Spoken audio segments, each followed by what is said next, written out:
बच्चों, आज हम कक्षा 6 के पाठ 11 की एक कहानी है जो देखकर भी नहीं देख सकते, इसके बारे में अध्ययन करेंगे।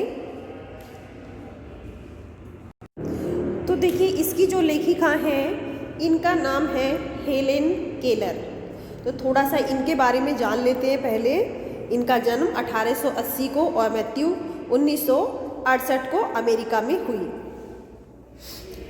ये एक ऐसा नाम है जो घोर अंधकार के बीच भी रोशनी देता रहा। कल्पना करो कि जो तुम सुन नहीं सकते हो, ना तुम देख सकते हो, फिर भी वह पढ़ना लिखना और बोलना सीख ले। यानी जिसको ना दिखाई देता है ना वो सुन सकता है, और उसके बाद भी वो पढ़ना लिखना सीख ले, बोलना सीख ले। भरपूर आशा आकांक्षा के साथ जीवन वो जीने लगे। यानी जैसे एक नॉर्मल इंसान जीवन जीता है, उसकी इच्छाएं होती हैं, उसकी आशाएं होती हैं, ऐसे ही उसकी भी अपनी हो और उसके योगदान दुनिया के लिए यादगार बन जाएं। ऐसी ही थी कौन? Helen Keller. जब वे 1.5 साल की थी तो बचपन की एक गंभीर बीमारी की वजह से उनकी देखने और सुनने की शक्ति धीरे धीरे जाती रही, लेकिन उन्होंने हार नहीं मानी। कॉलेज के दिनों में भी प्रकाशित उनकी अपनी एक आत्मकथा थी, स्टोरी ऑफ लाइफ, जिसमें वे लिखती हैं, मुझे ये तो याद नहीं कि ऐसा कैसे हुआ, लेकिन ऐसा लगता है कि रात कभी ख़त्म क्यों नहीं होती, सुबह क्यों नहीं आती। तो उन्हें ऐसा क्यों लगता था? क्योंकि वो देख नहीं पाती थी। उनके लिए तो रात भी बराबर थी और दिन भी बराबर था, क्योंकि उनकी आंखों में तो हमेशा अंधेरा था। सोचो, अगर हम जरा सी देर भी अपनी आंखें बंद कर लें दिन में तो हमें इतनी घबराहट सी होती है ना, ऐसा लगता है कि नहीं, हमें आंखें खोलनी है और हमें सब चीज़ देखनी है। हम कहीं जाते हैं, कोई भी चीज़ हमारा मन करता है देखने का, तो सोचो उन्हें कैसा लगता होगा जो लोग देख नहीं सकते। और कुछ लोग जो बचपन से ही नहीं देख पाते हैं, उनके लिए तो फिर भी थोड़ा आसान होता है, लेकिन जो लोग देख सकते हैं लेकिन धीरे धीरे उनकी आंखों की रोशनी जाती है, उसके बाद उन लोगों के लिए उस सब को झेलना कितना मुश्किल होता होगा, हम इसकी कल्पना भी नहीं कर सकते। तो ऐसे ही उनके साथ हुआ। तो वो कह रही है कि मुझे ये तो याद नहीं कि ऐसा कैसे हुआ, लेकिन ऐसा लगता था कि रात ख़त्म क्यों नहीं होती, सुबह क्यों नहीं आती। दुनिया की सभी भाषाओं में इस किताब के अनुवाद हुए हैं। इसके अलावा भी उनकी 10 पुस्तकें और सैकड़ों लेख प्रकाशित हुए हैं।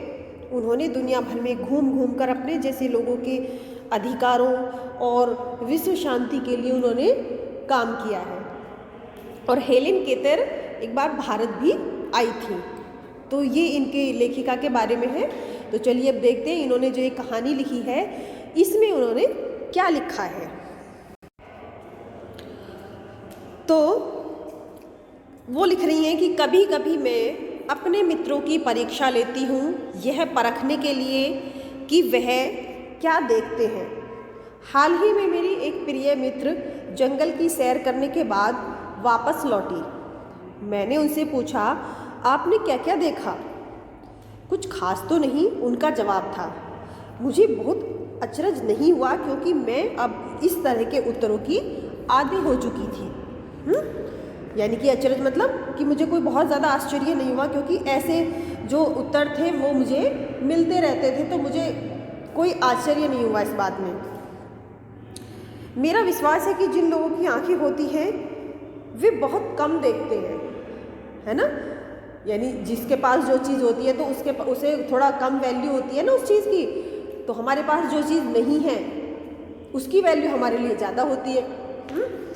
तो उसी तरीके से उन लोगों से पूछो, जैसे हमारे यहाँ पानी इतना वेस्ट करते हैं, क्योंकि हमारे यहाँ पानी की कमी नहीं है, तो लोग इतना पानी वेस्ट करते हैं, उन्हें भी पानी की वैल्यू ही पता नहीं है। लेकिन जरा वहाँ उनके बारे में सोचो, जो लोग कितने कितने किलोमीटर जाके एक एक मटका पानी लेकर आते हैं, और वो भी पानी बिल्कुल शुद्ध नहीं होता, वो भी गंदा पानी उनको मिलता है, और उस पानी में उन्हें खाना पीना नहाना धोना सब कुछ करना होता है। तो ज़रा उन लोगों के बारे में सोचो कि उन लोगों के लिए उस पानी की जो हम बहा देते हैं नालियों में साफ़ पानी, उनके लिए उस पानी की क्या वैल्यू होती होगी। तो ऐसे ही मतलब जिस इंसान के पास जो चीज़ होती है वो तब तक उसकी वैल्यू नहीं समझ पाता जितनी कि उस इंसान के लिए होती है जिसके पास वो चीज़ नहीं होती है। तो ऐसा ही जिनके पास आँखें थी तो उनको कोई वैल्यू नहीं थी कि उनके लिए सब चीज़, हाँ वो देख रहे हैं और फिर उस देखने के बाद भी बोल देते थे कि कुछ खास नहीं था, लेकिन उसके लिए वो चीज़ें बहुत मायने रखती थी। तो मेरा विश्वास है कि जिन लोगों की आंखें होती हैं वे बहुत कम देखते हैं। क्या यह संभव है कि भला कोई जंगल में घंटा भर घूमे और फिर भी कोई विशेष चीज़ ना देख पाए? मुझे जिसे कुछ भी दिखाई नहीं देता सैकड़ों रोचक चीज़ें मिलती हैं, यानी वो अपने लिए कह रही हैं कि मैं तो कुछ देख भी नहीं सकती, फिर भी मेरे लिए इतनी सारी चीज़ें मुझे मिलती हैं जिन्हें मैं छूकर पहचान लेती हूँ। तो जो लोग देख नहीं पाते वो चीज़ों की पहचान उनको छूकर टच करके ही करते हैं। वसंत के दौरान, हाँ, मैं भोजपत्र के पेड़ की चिकनी छाल और चीड़ की खुरदरी छाल को स्पर्श से पहचान लेती हूँ। वसंत के दौरान मैं टहनियों में नई कलियाँ खोजती हूँ। मुझे फूलों की पंखुड़ियों की मखमली सतह छूने और उनकी घुमावदार बनावट महसूस करने में अपार आनंद मिलता है। अब यही होता है ना, हम तो चीज़ों को देखकर और छोड़ देते हैं, लेकिन जो आदमी देख नहीं सकता वो हर चीज़ को स्पर्श करता है, उसको छूता है, तो वो उसको ज़्यादा करीब से महसूस कर पाता है, जो कि हम आँख वाले व्यक्ति भी नहीं कर पाते हैं। इस दौरान मुझे प्रकृति के जादू का कुछ एहसास होता है। कभी कभी जब मैं खुशनसीब होती हूँ तो टहनी पर हाथ रखते ही किसी चिड़िया के मधुर स्वर कानों में मेरे गूंजने लगते हैं। अपनी उंगलियों के बीच झरने के पानी को बहते हुए महसूस कर मैं आनंदित हो उठती हूँ, है ना। अब जो आदमी देख नहीं पा रहा है लेकिन वो सुन पा रहा है, तो जो झरने की आवाज़ है वो उसे कितनी मधुर लग रही होगी, कितनी सुंदर लग रही होगी, उतनी वो जो एक आँख वाला व्यक्ति है वो भी उसको महसूस नहीं कर सकता। तो मुझे चीड़ की फैली पत्तियाँ या घास का मैदान किसी भी महंगे कालीन से अधिक ज़्यादा प्रिय है। बदलते हुए मौसम का समा मेरे जीवन में एक नया रंग और खुशियाँ भर जाता है। जैसे मौसम चेंज होता है, बदलता है, तो बहुत सारी चीज़ें, ऋतु परिवर्तन होता है तो बहुत सारी चीज़ें नई नई होती है ना मौसम में, तो वो चीज़ें उसके जीवन में भी नया रंग घोल देती हैं। कभी कभी मेरा दिल इन सब चीज़ों को देखने के लिए मचल उठता है। अगर मुझे इन चीज़ों को सिर्फ छूने भर से इतनी खुशी मिलती है तो उनकी सुंदरता देखकर तो मेरा मन मुग्ध ही हो जाएगा। वो ऐसा सोचती है कि काश मैं अगर इनको देख पाती तो तब तो पता नहीं मेरा क्या ही होता, कि मुझे केवल वो स्पर्श करने से, छूने से ही इतने ज़्यादा मेरा मन उनके लिए मचल उठता है। परंतु जिन लोगों की आंखें हैं वे सचमुच बहुत कम देखते हैं। इस दुनिया के अलग अलग सुंदर रंग, उनकी संवेदना को वो नहीं छूते हैं।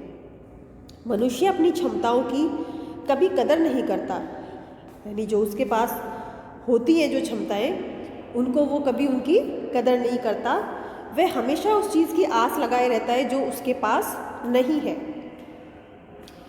यह कितने दुख की बात है कि दृष्टि के आशीर्वाद को लोग एक साधारण सी चीज़ समझते हैं, जैसे इस नियामत से ज़िंदगी को खुशियों के इंद्रधनुषी रंगों से हरा भरा किया जा सकता है। जबकि, है ना, कि जिनके पास आंखें हैं वो इसको नॉर्मली समझते हैं कि सबके पास आंखें हैं, सबको देखने का अधिकार है, लेकिन वो ये नहीं समझते कि कुछ लोग ऐसे भी हैं जिनके पास आंखें हैं लेकिन वो देख नहीं सकते, और उनके लिए उसकी कितनी वैल्यू होगी कि आप देख सकते हो और उसके बाद भी आप अपनी नज़रों की वैल्यू को, उसकी इम्पोर्टेंस को नहीं समझते हो कि वो तुम्हारे लिए कितनी महत्वपूर्ण है।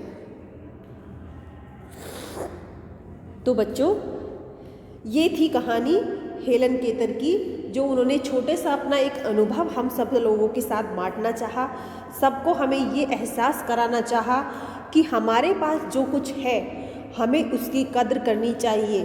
ना कि हम उन चीज़ों के पीछे भागे कि जो हमारे पास नहीं है। हमें वो चाहिए होता है, लेकिन जो हमारे पास होता है उसकी हम कद्र या उसकी हम केयर नहीं करते, है ना। तो भगवान ने हमें दिमाग दिया है, आँखें दी हैं, इतना अच्छा शरीर दिया है, तो हमें भी इन चीज़ों का अच्छी जगह पर, अच्छी बातों के लिए उनका प्रयोग करना चाहिए। उनकी इम्पोर्टेंस को, उनकी वैल्यू को समझना चाहिए। तो चलिए बच्चों, आज हमारा ये चैप्टर यहीं पर ख़त्म होता है। आशा करती हूँ कि आपको ये अच्छा लगा होगा और आपको इससे बहुत कुछ सीखने को मिला होगा। धन्यवाद।